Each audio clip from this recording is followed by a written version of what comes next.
She saved 156 soldiers in the worst battle of the war, working tirelessly in the field hospital while mortars fell around them. But when Colonel Harrison saw the faded tattoo on her arm as she treated his wounds, a symbol that only the most elite combat medics in military history had ever earned, everything he thought he knew about the quiet nurse named Valor crumbled to dust. Her real story would shake the foundations of everything the Army believed about heroism, sacrifice, and the warriors who fought in the shadows.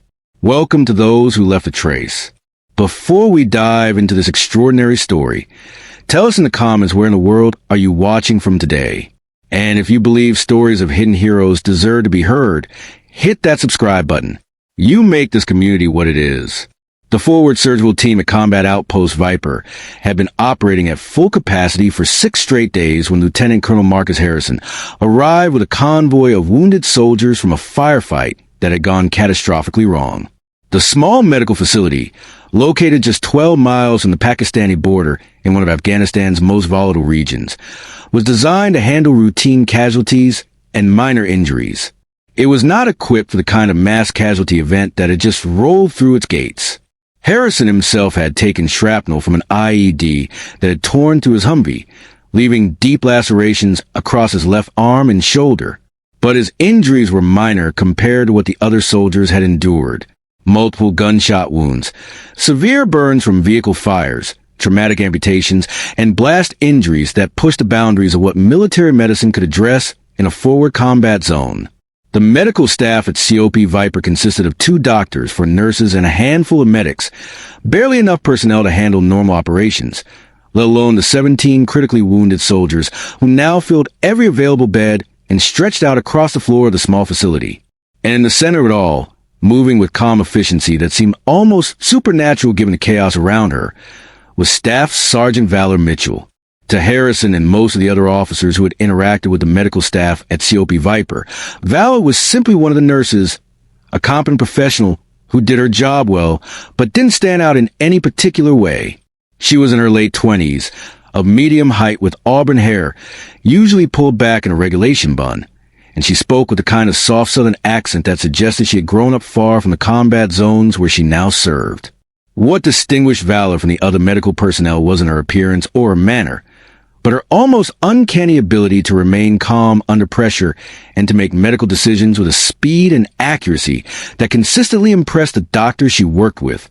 But as Harrison lay on a stretcher waiting for treatment while the medical staff worked frantically to stabilize the most critically wounded soldiers, he began to notice things about Valor's work that seemed inconsistent with her supposed background as a standard military nurse. She moved through the chaos of the field hospital with the confidence of someone who had dealt with mass casualty events before. Not the controlled environment of a stateside military hospital, but the unpredictable conditions of combat medicine, where improvisation often meant the difference between life and death. When Private Rodriguez arrived with a sucking chest wound that was beyond the immediate capabilities of the facility's doctors, Valor stepped in and performed a procedure that Harrison had seen only a few times in his 15 years of military service.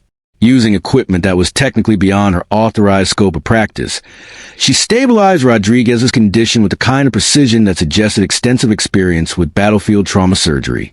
When Sergeant Williams was brought in with multiple blast injuries that included a traumatic amputation, Valor didn't hesitate to take charge of his care, coordinating with the doctors in a way that suggested she understood trauma surgery at a level far beyond what military nursing training typically provided. But it was when Corporal Jackson arrived in full cardiac arrest that Harrison truly began to question what he thought he knew about Staff Sergeant Valor Mitchell. Jackson had been down for over 3 minutes when his stretcher was carried into the facility. His heart stopped due to massive blood loss from injuries that included both a severed femoral artery and significant internal bleeding. Standard military medical protocols in such situations call for the medical staff to focus their limited resources on patients who had a realistic chance of survival. Instead, Valor immediately began performing advanced cardiac life support procedures that were not typically within the scope of practice for military nurses. She intubated Jackson with the speed and precision of an emergency physician, established multiple 4 lines with techniques that Harrison had seen only from the most experienced combat surgeons, and coordinated a complex resuscitation effort that brought Jackson back from clinical death. As Harrison watched Valor work, he found himself studying not just her technical skills, but the way she moved, the way she communicated with the other medical staff, and the way she made split-second decisions under extreme pressure. Everything about her performance suggested training and experience that went far beyond what her personnel file indicated. The breakthrough moment came when Harrison was finally called forward for treatment of his own injuries. As Valor cleaned and sutured the lacerations on his arm, Harrison caught a glimpse of something that made him momentarily forget about his own pain. Partially hidden beneath the sleeve of Valor's medical scrubs, extending from her shoulder down toward her elbow, was a tattoo that Harrison recognized but had never expected to see on a military nurse.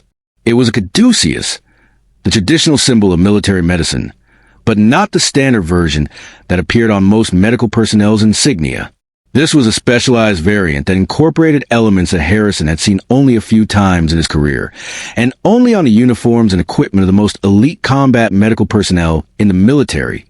Surrounding the caduceus were symbols that indicated advanced qualifications in trauma surgery, tactical medicine, and special operations medical support. But at the center of the design was an element that made Harrison's breath catch in his throat.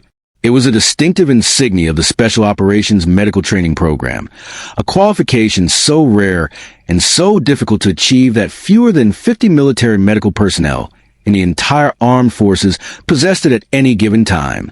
Harrison stared at the tattoo, his mind racing as he tried to reconcile what he was seeing with everything he thought he knew about the quiet nurse who was treating his wounds. Staff Sergeant Mitchell, he said carefully, "That's an interesting tattoo." Valor's hands paused for just a moment in their work, and when she looked up at Harrison, he saw something in her eyes that hadn't been there before, a wariness that suggested she realized her cover had been compromised. "It's just something I got when I was younger, sir," she replied, but her voice carried a different quality than it had moments before. Harrison gestured toward the symbols that were visible beneath her sleeve. Those markings, they represent qualifications that aren't typically available to military nurses. Valor continued working on Harrison's wounds, but he could sense that she was calculating how to respond to his observation. "Sir, I think you might be mistaken about what those symbols represent." But Harrison wasn't mistaken, and both of them knew it. The Special Operations Medical Training Program was so exclusive and so classified that its very existence was known only to a small number of senior military officers. The personnel who completed the program were not nurses or standard military medics. They were combat physicians who were qualified to perform advanced surgical procedures under the most extreme conditions imaginable. "Staff Sergeant," Harrison said quietly, "I think we need to have a conversation about your actual qualifications." For a long moment, Valor continued her work in silence. Then, as she finished applying the final sutures to Harrison's arm, she looked directly at him with an expression that was completely different from the deferential manner she had shown before. "Sir," she said, her voice now carrying an authority that had been carefully hidden, "that conversation would require discussing matters that are classified at levels above your current clearance." Harrison felt his world tilt slightly. He was a lieutenant colonel with over 15 years of military service and clearances that allowed him access to some of the most sensitive information in the armed forces. The idea that a staff sergeant nurse had access to information that was classified above his level was almost incomprehensible. "Staff sergeant, what exactly is your actual military occupational specialty?" Valor was quiet for a moment, clearly debating how much he could reveal. "Sir, my official MOS is 68W, Combat Medic, but my actual qualifications include certifications that are not reflected in standard personnel records." Harrison was beginning to understand that he had stumbled onto something much more significant than an unusually skilled nurse. "What kind of certifications?" Valor looked around the field hospital, where the other medical staff were still working frantically to treat the wounded soldiers from Harrison's convoy. Then she made a decision that would change both of their lives. "Sir, I'm qualified as a Special Operations Combat Surgeon. I have advanced training in trauma surgery, tactical medicine, and unconventional warfare medical support. For the past 3 years, I've been assigned to units that conduct operations so classified that their existence is not acknowledged in official records." Harrison stared at her, hardly believing what he was hearing. "Staff Sergeant, if that's true, what are you doing assigned to a forward surgical team as a nurse?" Valor's smile was slight, but genuine. "Cover assignment. Sir, my real mission here is to provide medical support for special operations units conducting classified activities in this region. Harrison was quiet for a moment, processing the implications of what Valor had revealed. Staff Sergeant, the soldiers you've been treating today, the procedures you've been performing, that wasn't standard nursing care. That was combat surgery at a level that most military hospitals couldn't provide. Yes, sir. When I saw the severity of the casualties coming in, I made the decision to use whatever skills were necessary to save lives, regardless of what my cover assignment technically authorized. Harrison looked around the field hospital, where soldiers who should have died from their injuries were now stable and had realistic chances of full recovery. Valor's intervention had quite literally been the difference between life and death for multiple members of his unit. Staff Sergeant, how many soldiers have you saved today? Valor considered the question carefully. 17 soldiers came in with your convoy. All 17 are now stable and should survive their injuries. But over the past 6 days, since the intensity of operations in this area increased, I've treated 156 soldiers with various degrees of combat injuries. Harrison felt his breath catch. 156 soldiers represented a significant percentage of the American forces operating in this region of Afghanistan. If Valor's medical intervention had been the deciding factor in their survival, then she had quite possibly prevented a military disaster that would have had strategic implications far beyond the immediate tactical situation. Staff Sergeant, I need to ask you something, and I need you to be completely honest with me. Are you operating under orders that I'm not aware of? Valor was quiet for a long moment, clearly weighing her response. Sir, I'm operating under standing orders to provide whatever medical support is necessary to maintain the operational effectiveness of American forces in this region, using whatever capabilities and resources are available to me. Harrison was beginning to understand that he had been witness to something extraordinary. Not just exceptional medical care, but classified operation that had been conducted in plain sight without his knowledge or awareness. Staff Sergeant, who do you actually report to? Sir, that's classified above your clearance level. Harrison laughed despite himself. Staff Sergeant, do you realize how strange this conversation is? I'm a lieutenant colonel, and you're telling me that a staff sergeant has authority and clearances that exceed mine. Sir, in the special operations community, rank doesn't always correspond to clearance level or operational authority. My qualifications and mission requirements determine my access to classified information, not my official rank. Harrison was quiet for a moment, then asked a question that had been nagging at him since he first saw Valor's tattoo.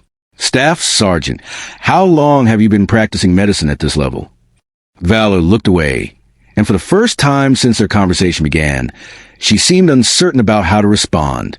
Sir, that's complicated. How complicated? Valor took a deep breath before answering. Sir, I completed medical school before I enlisted in the Army. My degrees are in emergency medicine and trauma surgery. The Special Operations Medical Training Program was additional qualification on top of my civilian medical education. Harrison stared at her, hardly believing what he was hearing. Staff Sergeant, you're telling me that you're a fully qualified physician who's been working as a staff sergeant nurse? Yes, sir. Cover assignments sometimes require accepting positions that don't reflect actual qualifications. Harrison was beginning to understand the full scope of what he had discovered. Valor wasn't just an unusually skilled nurse. She was a physician with specialized training in combat medicine who had been assigned to provide covert medical support for classified operations.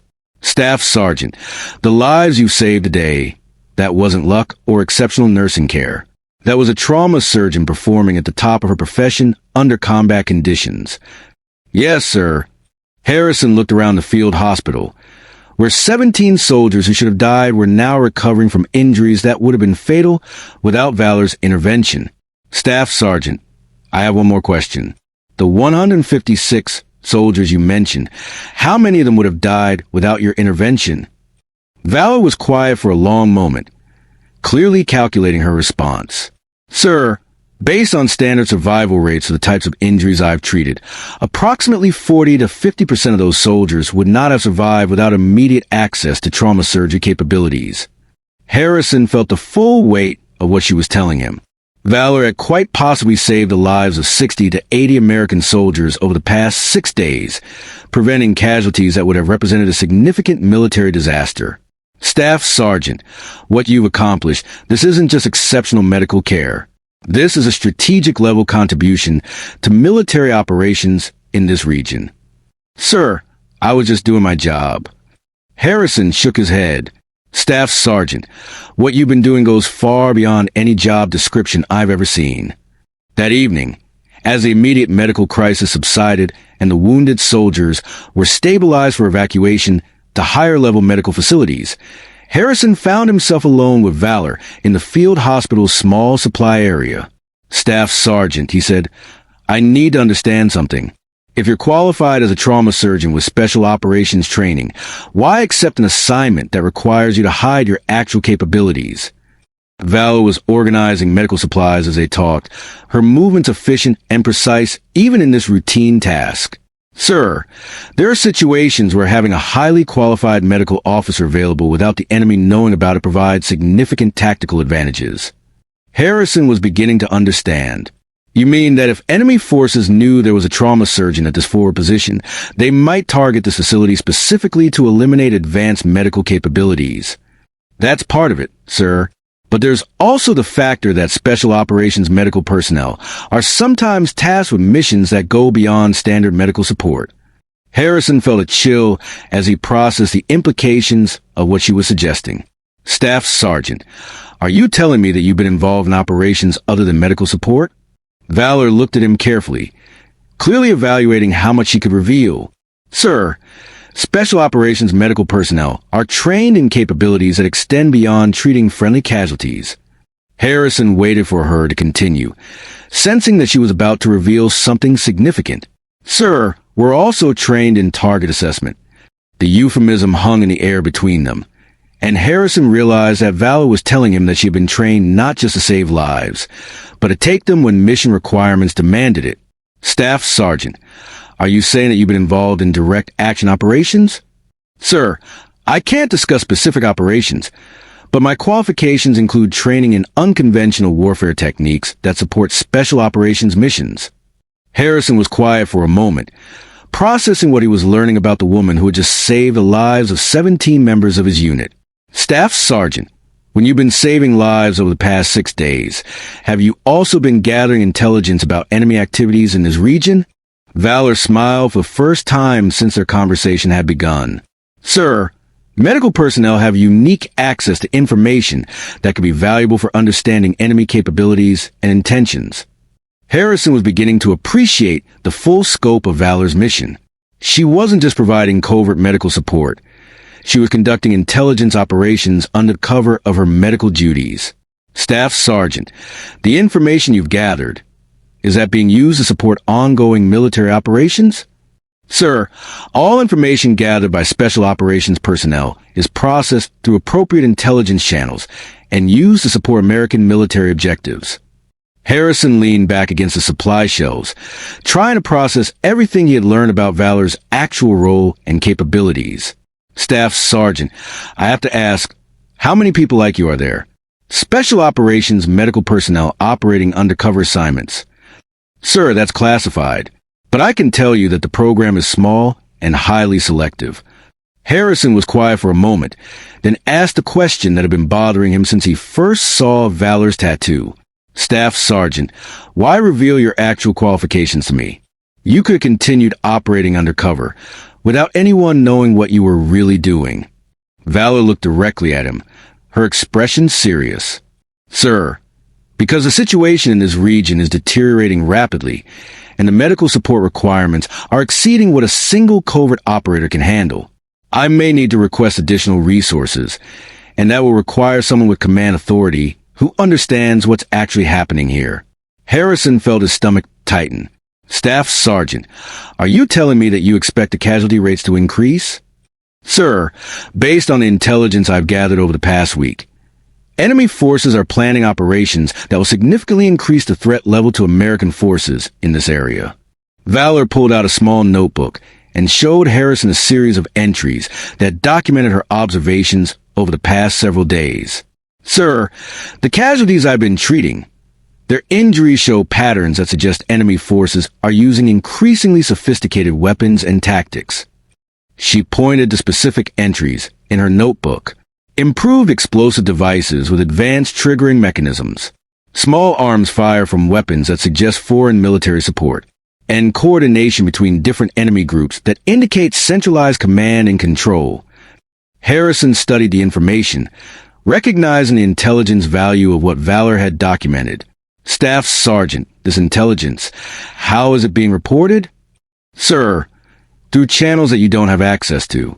But the analysis suggests that American forces in this region are facing threats that exceed current defensive capabilities.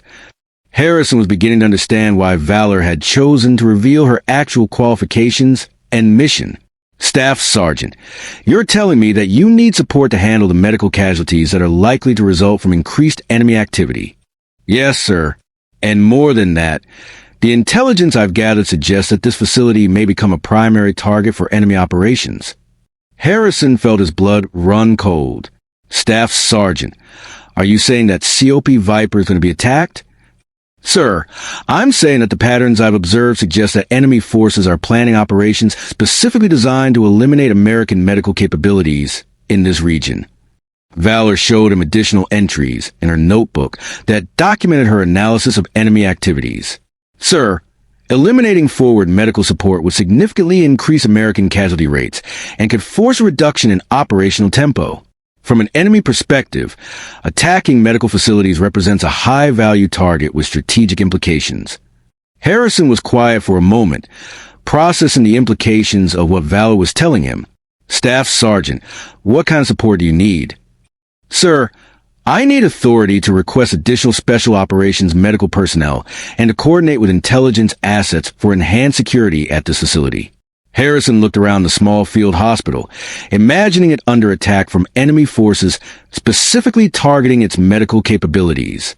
Staff Sergeant, what you're describing, that would require support from levels of command far above my authority. Sir, I'm aware of that, but you have access to communications channels that can reach the appropriate decision makers. Harrison was beginning to understand his role in whatever was about to unfold. Staff Sergeant, what exactly are you asking me to do? Valor looked at him with an expression that combined respect for his rank with confidence in her own expertise and mission authority. Sir, I'm asking you to help me save American lives on a scale that goes far beyond what we've accomplished over the past week. 48 hours later, Combat Viper looked like a completely different facility. Additional medical personnel had arrived via helicopter during the night, along with equipment that Harrison had never seen before and security measures that suggested the facility was now considered a high-value target requiring special protection. The reinforcements included 2 additional trauma surgeons, an expanded nursing staff, and what appeared to be special operations security personnel, who wore no identifying insignia, but carried themselves with the confidence of elite soldiers. But perhaps most significantly, Valor was no longer operating undercover as a staff sergeant nurse. She now wore the insignia of a major and had assumed official command of the expanded medical facility. Colonel Harrison, Major Valor Mitchell said as she briefed him on the new security arrangements, I want to thank you for your support in requesting the additional resources. Harrison was still adjusting to the transformation of the quiet nurse he had thought he knew into a field-grade officer with obvious command authority. Major Mitchell, I have to admit that this is all somewhat surreal. 48 hours ago, I thought you were a staff sergeant nurse. Now you're commanding a forward surgical hospital with capabilities I didn't know existed. Valor smiled. Sir, cover assignments are designed to be convincing, but when operational requirements change, personnel have to adapt to new roles. Harrison looked around the expanded facility, where medical equipment was being installed that looked more advanced than what he had seen in major military hospitals. Major, what exactly are we preparing for? Valor's expression became serious. Sir, based on the intelligent analysis of the information I've gathered over the past week, we're expecting a coordinated enemy assault on American positions throughout this region. The attack is designed to inflict maximum casualties and then target medical facilities to prevent effective treatment of the wounded. She led Harrison to a secure area where maps and intelligence reports were displayed on multiple screens. Sir, the enemy's strategy is sophisticated and represents a significant escalation in their capabilities. They're planning to use the medical facilities as bait, allowing wounded Americans to reach treatment centers, then attacking those centers to maximize psychological impact and strategic effect. Harrison studied the intelligence displays, recognizing the professional quality of the analysis. Major, how confident are you in this assessment? Sir, confident enough that Special Operations Command has authorized the deployment of assets that are normally reserved for the highest priority missions. As if summoned by her words, a helicopter approached the facility. Not a standard military transport, but an aircraft that Harrison had never seen before, with modifications that suggested specialized capabilities. Major, what kind of assets are we talking about? Valor gestured toward the approaching helicopter. Sir, the kind of assets that ensure this facility can handle whatever the enemy throws at us. The helicopter landed just outside the medical facility's perimeter, and Harrison watched as personnel disembarked who were clearly not standard military medical staff. They moved with the precision and confidence of special operations soldiers, but they carried medical equipment along with their weapons. Major, who are these people? Sir, they're the other members of my actual unit. Special Operations medical personnel who specialize in providing trauma surgery capabilities under combat conditions. Harrison watched as the new arrivals immediately began integrating with the existing medical staff, setting up equipment, and establishing procedures with efficiency that suggested extensive training and experience. Major, how many facilities like this are there? Sir, that's classified. But I can tell you that this capability exists wherever American Special Operations Forces are conducting missions that require advanced medical support. Harrison was beginning to understand that he had been witness to the deployment of medical capabilities that represented a significant strategic asset. Major, the soldiers you've saved over the past week. Was that part of a larger operation? Valor looked at him carefully before responding.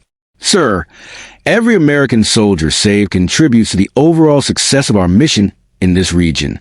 But what we've accomplished here is going to be tested in ways that will determine whether this approach to combat medicine can be sustained under the most extreme conditions. As if responding to her words, the facility's communication systems activated with incoming reports of contact throughout the region. Multiple American units were reporting enemy attacks, and the casualty reports were already beginning to come in. Major, Harrison said, it sounds like the test is about to begin. Valor nodded, her expression calm, but focused. Sir, what happens over the next 72 hours will determine whether the lives we've saved over the past week were just the beginning of something much larger. Over the next 3 days, Combat Viper became the focal point of the largest medical operation in the history of American military involvement in Afghanistan. Enemy forces launched coordinated attacks against American positions throughout the region, exactly as Valor's intelligence analysis had predicted. But instead of overwhelming American medical capabilities, the attacks encountered a level of trauma surgery support that the enemy had not anticipated. Wounded soldiers who would normally have died from their injuries were treated with advanced surgical techniques that stabilized them for evacuation to higher-level medical facilities. More importantly, the medical intelligence that Valor and her team gathered during the treatment of wounded soldiers provided real-time information about enemy weapons, tactics, and capabilities that was immediately fed back to American units conducting counter-operations. By the end of the 72-hour period, enemy forces had suffered significant casualties while failing to achieve their strategic objective of overwhelming American medical capabilities. The coordinated assault that was supposed to force American withdrawal from the region had instead demonstrated American resilience and adaptability under extreme pressure. And at the center of it all, Major Valor Mitchell had personally treated over 200 additional wounded soldiers, bringing her total to 356 lives saved during a period that military historians would later describe as one of the most intense combat medical operations ever conducted. But perhaps more significantly, the success of the operation had validated a new approach to combat medicine that integrated advanced trauma surgery capabilities with intelligence gathering and special operations support. But what happened next would test Valor's capabilities in ways that even her extensive training had never prepared her for. 3 weeks after the initial 72-hour siege, intelligence reports began indicating that enemy forces were planning something unprecedented. A coordinated assault not just on American military positions, but specifically targeting medical facilities throughout the entire theater of operations. The strategy was diabolically simple. By eliminating advanced medical capabilities, enemy forces could exponentially increase American casualty rates even from minor injuries. A soldier who might survive a leg wound with proper medical care could die from infection or blood loss if advanced trauma surgery wasn't available. Major General Patricia Hayes, commander of Special Operations Command Central, arrived at COP Viper via an unmarked helicopter that touched down in the pre-dawn darkness. With her was a team of officials whose security clearances were so high that their presence at the facility required additional encryption protocols for all communications. Major Mitchell, General Hayes said as she reviewed the intelligence reports that Valor had compiled over the past month, "What you've accomplished here has attracted attention at the highest levels of national security leadership." Hayes gestured toward the expanded medical facility, where Valor's team was now treating wounded soldiers from operations across 3 different countries. The integration of advanced trauma surgery with intelligence gathering and special operations support that you've developed here, it's being described as the most significant innovation in military medicine since the development of field hospitals in World War II. Valor remained at attention as Hayes continued her briefing. But we're about to ask you to expand this concept in ways that will push every boundary of what special operations medical personnel have ever attempted. Hayes pulled out a classified folder marked with security designations that Valor had never seen before. Major, intelligence indicates that enemy forces have identified the medical facilities where you and similar units are operating, and they're planning coordinated strikes designed to eliminate our advanced trauma surgery capabilities across the entire region. Hayes opened the folder to reveal satellite photographs showing enemy positions around not just COP Viper, but medical facilities in Afghanistan, Iraq, Syria, and locations that Valor couldn't identify from the images.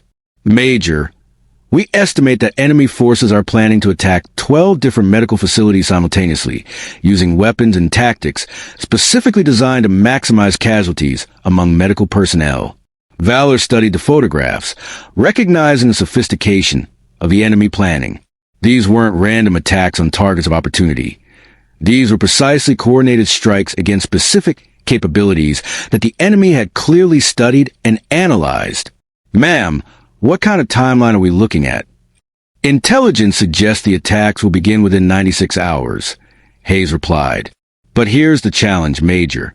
We can't simply evacuate these facilities because doing so would leave American forces throughout the region without access to advanced trauma surgery." Hayes pulled out additional documents that detailed the scope of the problem. "Major, there are currently over 15,000 American military personnel operating in areas where these medical facilities provide the only access to trauma surgery capabilities. If we lose these facilities, we lose the ability to save lives on a scale that could affect the entire strategic situation in this region." Valor was beginning to understand the magnitude of what General Hayes was describing. "Ma'am, what exactly are you asking me to do?" Hayes smiled, but it was the kind of smile that suggested Valor was about to be asked to do something that would either make her a legend or get her killed. "Major, we want you to take operational command of a joint task force that will coordinate the defense of all 12 medical facilities simultaneously, while maintaining their trauma surgery capabilities and continuing intelligence gathering operations." Valor felt her breath catch. What Hayes was describing wasn't just a military operation. It was a strategic-level mission that would require coordinating resources and personnel across multiple countries and different branches of the military. "Ma'am, that would require authority and resources far beyond what any major has ever been given." "Major Mitchell," Hayes said, pulling out one final document. "As of this morning, you've been promoted to colonel and given operational command authority that reports directly to the Secretary of Defense." Valor stared at the promotion orders, hardly believing what she was seeing. In the space of 6 weeks, she had gone from operating undercover as a staff sergeant nurse to being given colonel's rank and operational authority at the strategic level. "Ma'am, I don't understand. How is this possible?" "Colonel Mitchell, What you've accomplished here has demonstrated capabilities that we didn't know existed in military medicine. The lives you've saved, the intelligence you've gathered, the operational innovations you developed, they represent strategic assets that are too valuable to lose. Hayes gestured toward the medical facility where Valor's team was continuing to treat wounded soldiers. Colonel, the enemy's plan to eliminate our trauma surgery capabilities could work, but only if we respond to their attacks in conventional ways. What we're proposing is a response that uses your methods and capabilities to turn their attack strategy against them. Valor was beginning to understand that she was being asked to do more than just defend medical facilities. She was being asked to use those facilities as a foundation for a counteroffensive that could change the entire strategic situation. Ma'am, what kind of counteroffensive? Hayes pulled out maps that showed enemy positions throughout the region, along with detailed intelligence assessments that had clearly been compiled over months of careful observation. Colonel, enemy forces have revealed their entire operational structure by planning coordinated attacks on our medical facilities. They've exposed their command and control networks, their supply lines, their weapon storage locations, and their personnel deployment patterns. Hayes pointed to specific locations on the maps. What they don't realize is that by targeting our medical facilities, they've created an opportunity for us to target their entire operational capability simultaneously. Valor studied the maps, recognizing the intelligence value of what the enemy's attack planning had revealed. Ma'am, you're proposing to use the medical facilities as bait to draw enemy forces into attacking positions where we can eliminate their entire operational structure. Exactly, Colonel. But with one crucial difference from conventional military operations. Instead of evacuating the medical facilities and losing our trauma surgery capabilities, we're going to maintain those capabilities while conducting offensive operations against enemy forces. Hayes showed Valor additional documents that detailed the scope of the proposed operation. Colonel, you'll have operational command of 12 medical facilities, each with advanced trauma surgery capabilities, and each serving as a command center for special operations forces conducting direct action missions against enemy targets. Valor was beginning to understand that she was being asked to command what amounted to a new form of military operations, one that integrated medical support, intelligence gathering, and combat operations in ways that had never been attempted before. Ma'am, what kind of forces will be under my command? Colonel, you'll have operational control of special operations medical personnel from all branches of the military, plus intelligence assets, direct action teams, and air support capabilities that are normally reserved for the highest priority strategic missions. Hayes pulled out organizational charts that showed the scope of the forces that will be placed under Valor's command.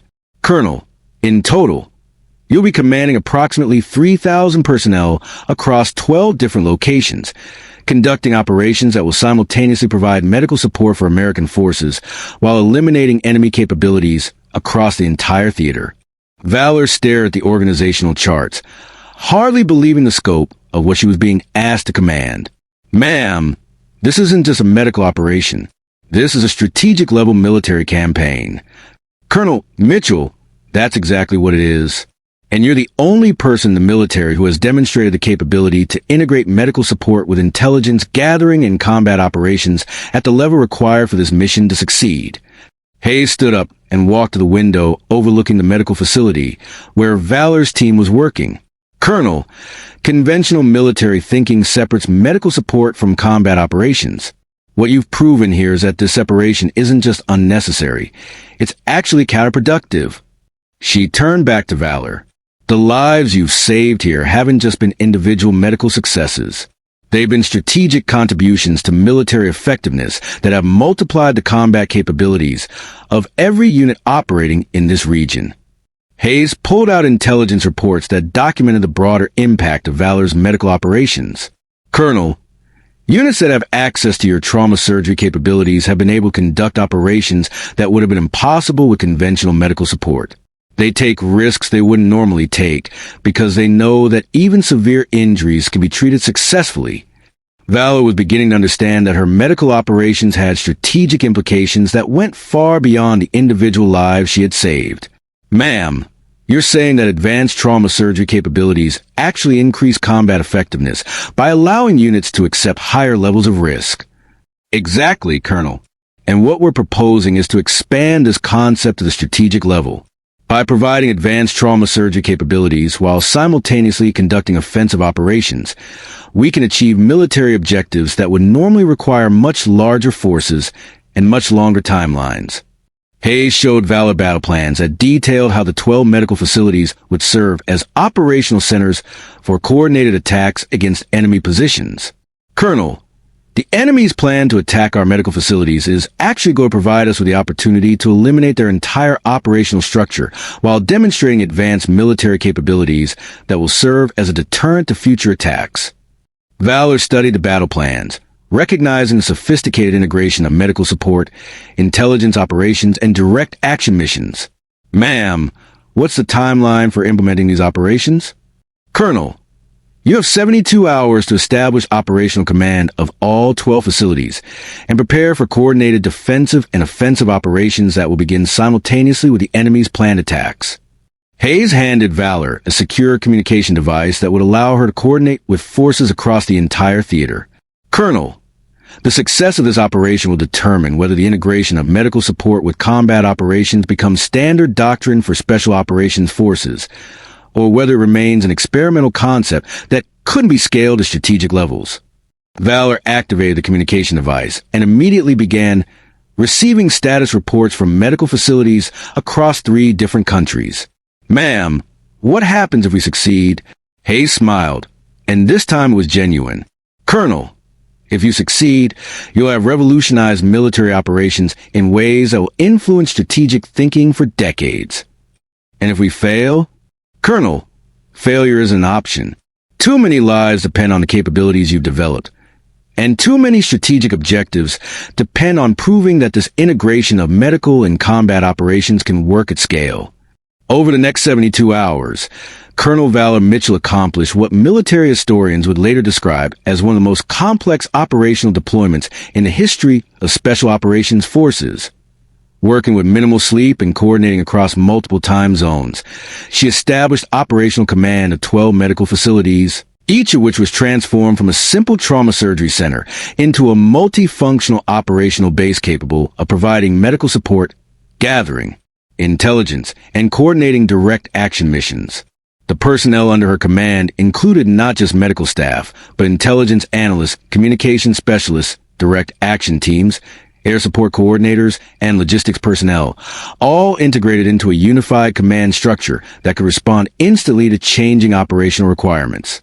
But perhaps most importantly, Valor had to coordinate with local military commanders who were initially skeptical of taking orders from a medical officer, regardless of her rank or operational authority. Colonel Mitchell, said Brigadier General Robert Drake, Commander of Conventional Forces in the Eastern Sector of Operations, I have to admit that I'm having trouble understanding how a trauma surgeon is supposed to coordinate direct action missions against enemy forces.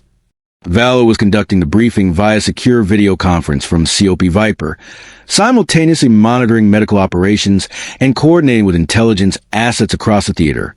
General Drake, the integration of medical support with combat operations provides strategic advantages that aren't available with conventional organizational structures. She displayed intelligence reports that showed how medical treatment of wounded enemy combatants had provided crucial information about enemy capabilities and intentions. General, every wounded enemy soldier we treat provides intelligence about enemy weapons, tactics, training, and operational planning. This intelligence is immediately available to support ongoing combat operations. Drake studied the intelligence summaries, recognizing the operational value of the information that Valor's medical teams have been gathering. Colonel, I can see the intelligence value, but how does that translate into enhanced combat effectiveness? Valor displayed additional reports that documented how her medical teams had been able to predict enemy operations based on the patterns of injuries they were treating. General, when we start seeing wounded soldiers with injuries from specific types of weapons, or when we see injury patterns that suggest particular types of combat operations, we can predict what enemy forces are planning and coordinate preemptive actions. She showed Drake specific examples of how medical intelligence had been used to prevent enemy attacks and support successful American operations. General, medical intelligence provides real-time assessment of enemy capabilities that isn't available through conventional intelligence gathering methods. Drake was beginning to understand the strategic value of Valor's approach to military medicine. Colonel, what you're describing is the use of medical operations as a strategic intelligence asset. Exactly, General. But more than that, the advanced trauma surgery capabilities allow our forces to accept higher levels of risk because they know that severe injuries can be treated successfully. Valor displayed operational reports that showed how units with access to her medical capabilities had been able to conduct missions that would have been considered too dangerous with conventional medical support. General, enhanced medical capabilities translate directly into enhanced combat effectiveness because soldiers can focus on mission accomplishment rather than injury avoidance. Drake nodded slowly, beginning to appreciate the full scope of what Valor had developed. Colonel, when the enemy attacks begin, what kind of support do you need from conventional forces? General, I need you to coordinate your operations with our defensive plans so that enemy forces encounter resistance that appears conventional while actually being supported by intelligence and capabilities they don't know we possess. Valor showed Drake the battle plans that integrated conventional military operations with her specialized capabilities. General, the enemy is expecting to attack medical facilities that are defended conventionally. What they're going to encounter is medical facilities that serve as operational centers for coordinated counterattacks that eliminate their entire operational structure. Drake studied the battle plans, recognizing the sophisticated integration of multiple operational capabilities. Colonel, this isn't just innovative. This is revolutionary. General, what we're proving is that medical support, intelligence gathering, and combat operations can be integrated in ways that multiply their individual effectiveness. The enemy attacks began at 0400 hours on a Tuesday morning, exactly as intelligence had predicted. Coordinated strikes were launched against 12 medical facilities across 3 countries, using weapons and tactics specifically designed to maximize casualties among medical personnel and eliminate trauma surgery capabilities. But instead of encountering vulnerable medical facilities defended by conventional security measures, enemy forces found themselves attacking hardened operational centers defended by some of the most elite special operations forces in the military. At COP Viper, Colonel Valor Mitchell coordinated the defense and counterattack, while simultaneously directing trauma surgery operations for wounded soldiers from across the theater. The integration of combat operations with medical support that she commanded was unlike anything that had ever been attempted in military history. Viper Base, this is Falcon 7, came the voice of a special operations team leader conducting direct action missions against enemy command centers. We have eyes on the primary target. Enemy forces appear to be using communication equipment that matches the specifications you provided from medical intelligence. Valor was simultaneously monitoring the surgical treatment of a wounded soldier while coordinating air strikes against enemy positions that had been identified through analysis of enemy weapons recovered from previous medical cases. Falcon 7, you are cleared to engage. Be advised that medical intelligence indicates enemy forces at that location are using advanced medical supplies, suggesting they're treating their own wounded in that facility. The intelligence that Valor's medical teams have been gathering for weeks was now being used to coordinate precision strikes against enemy medical capabilities, effectively eliminating their ability to treat their own casualties while maintaining American trauma surgery capabilities. Over the next 18 hours, the coordinated defense and counterattack that Valor commanded resulted in the complete elimination of enemy operational capabilities across the entire theater, while American medical capabilities not only survived the attacks, but were enhanced by the integration with combat operations. Enemy forces that had planned to eliminate American trauma surgery capabilities instead found their own medical support destroyed, their command and control networks compromised, and their operational structure completely dismantled. But perhaps most significantly, the operation demonstrated that advanced medical capabilities could serve as a foundation for strategic military operations that achieved objectives far beyond what conventional approaches could accomplish.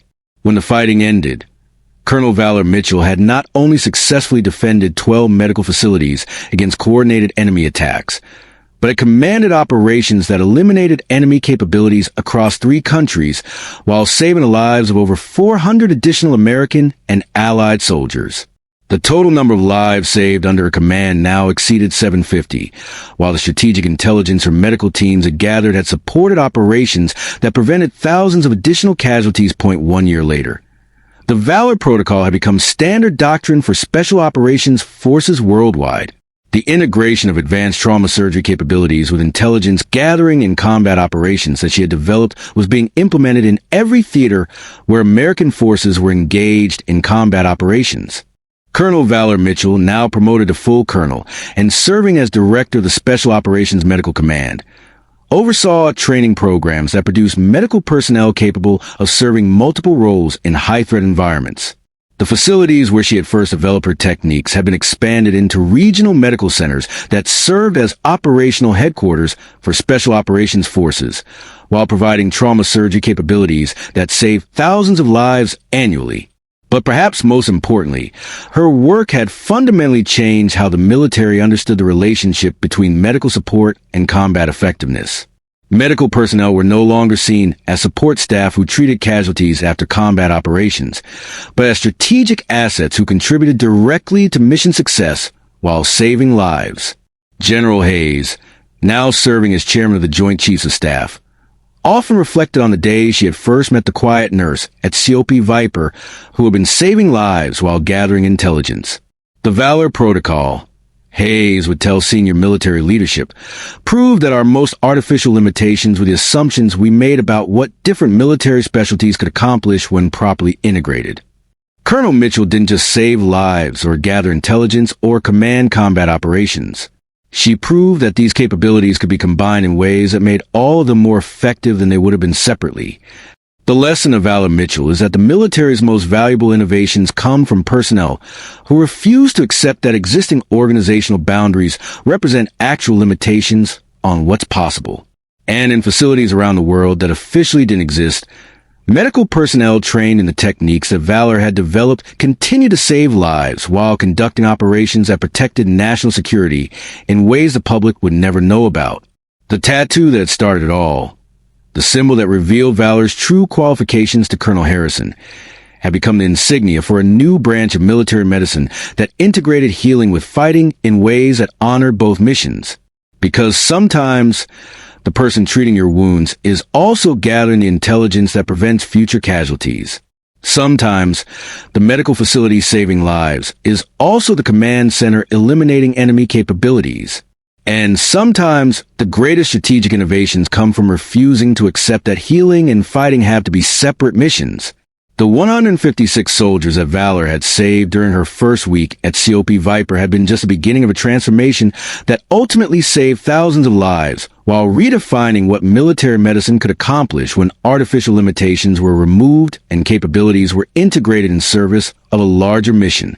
The quiet nurse who had hidden her true capabilities behind a staff sergeant's rank had become the architect of a revolution in military operations that proved the most dangerous assumption in warfare is the assumption that people can only do one thing well: